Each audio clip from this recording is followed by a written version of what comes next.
So now that you've seen the difference between how Devin Haney throws an overhand, how Manny Pacquiao throws an overhand, I'm going to give you an example of both on the heavy bag so you'll know what to do and what not to do so you can generate more power yourself.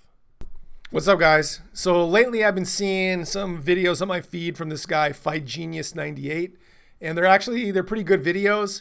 I agree with him on a lot of stuff, especially like not pivoting on your front foot when throwing a hook.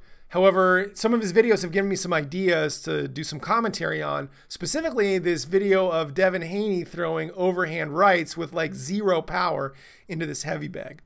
So I'm going to go over that. I'm going to explain why he's not generating any power. And then I'm going to show you an example of someone who does generate a lot of power with an overhand right, or overhand left in his case, the differences between them. And then I'm going to show you the difference on the bag so you can do this yourself at the gym. Now, let's watch Devin Haney do this at full speed, and then I'll slow it down to show you the nuances of what he's doing and what he's doing wrong. Nice. Beautiful. Nice. Nice. Yes. Beautiful. All right, so notice he's moving his hips and his arm in lockstep with each other. He's pushing the punch. He's not utilizing his kinetic chains.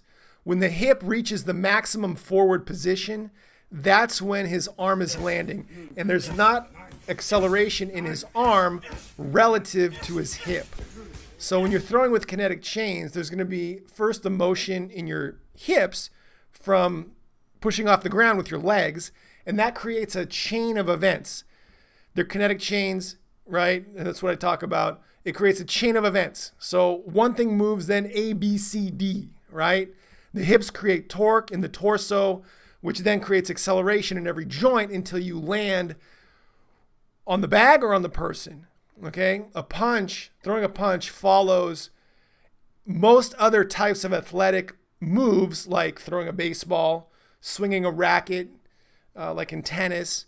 A punch follows those same mechanics, right? There's an explosion of stored elastic muscle energy in the stretch reflex in the hips, then creates torque in the torso, which creates acceleration in the kinetic chains through every joint until you make contact with a bat or racket or release the ball, or you make contact with a punch.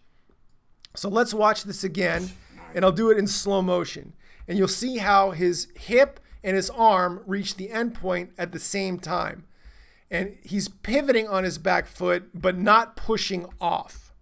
Okay, there's a big distinction there. He's pivoting on it to rotate his hips, but he's not creating torque. And if you don't have torque, you don't have acceleration. His hip is reaching the end point at the same time that his hand is making contact. Now let's watch Manny. So this is Manny versus Ricky Hatton. I was at this fight, incidentally. And Manny does a great job of using his kinetic chains. I'll fast forward it here. We'll see this in slow motion, and then I'll do it frame by frame. Now, I want you to notice when Manny throws his left, it's a chain of events, and he doesn't make contact simultaneously with his fist as his hip is reaching the end range. He's creating torque with his hips that then creates acceleration in his other body parts, culminating with an impact against Ricky's jaw. This one, you're not going to really be able to see the hips that well. But you can see his arm accelerating relative to the speed his pelvis is moving at the end range. So over here, he's almost reached the end range with his hip, and his arm is accelerating relative to the motion of his pelvis. In the Haney one, they both reach the end range at the same time. Let's watch it in full speed. Not full speed, but this slow motion without frame by frame. And he never saw tandem coming in. It's the first time he's knocked out somebody like this since he was at 130 pounds. So you can see his arm accelerating relative to the speed of his pelvis. They're not moving in lockstep with each other. So he's creating torque and acceleration in every joint that peaks the moment he makes impact. Okay, let's watch it in full speed now.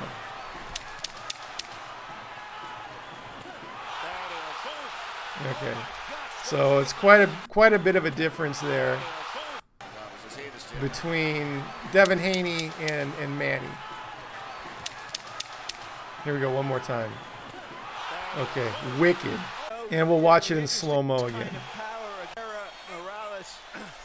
Take a look at this. Take a look at this. This is a perfect time. So remember, he's creating torque in his hips, which then creates acceleration through every chain, getting faster and faster until he makes impact. And that's lights out. Exciting fight. So now that you've seen this, I'm going to do a demonstration on the bag and give you an idea of what the difference is in practice, so to speak. Hey, we're here. I got the heavy bag, and I want to show you an example of how Devin Haney is throwing his overhand and how Manny's throwing his overhand. Now, I make these videos partially so you don't fall into the same trap that maybe Devin Haney did, right? Getting some sus instruction, looking at the wrong videos, trying to copy the wrong things. I want to give you the best chance at succeeding as a boxer that you can possibly have. So let me show you how Devin's doing it. Remember, his fist and his hip are in lockstep, and they're landing at the same time. And he's pushing the punch. He's not using his kinetic chains and creating acceleration. He's pushing the punch. And it's actually like uncomfortable for me to do because I'm so not used to it.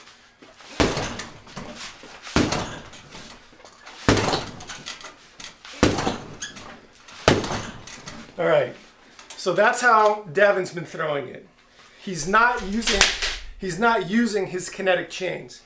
Now, how Manny is throwing it, he's using his kinetic chains. He's creating movement in his hips, which then creates torque in his torso and acceleration through every joint until he reaches peak acceleration. Then he's making contact with his target, and you see the result. Right? So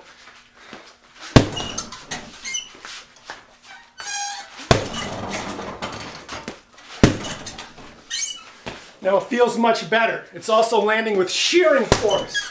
So it's not a straight line with his arm, it's shearing force.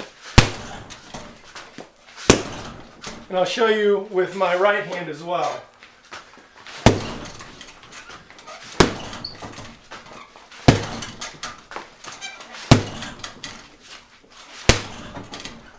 So it feels much stronger, and it actually feels much more comfortable.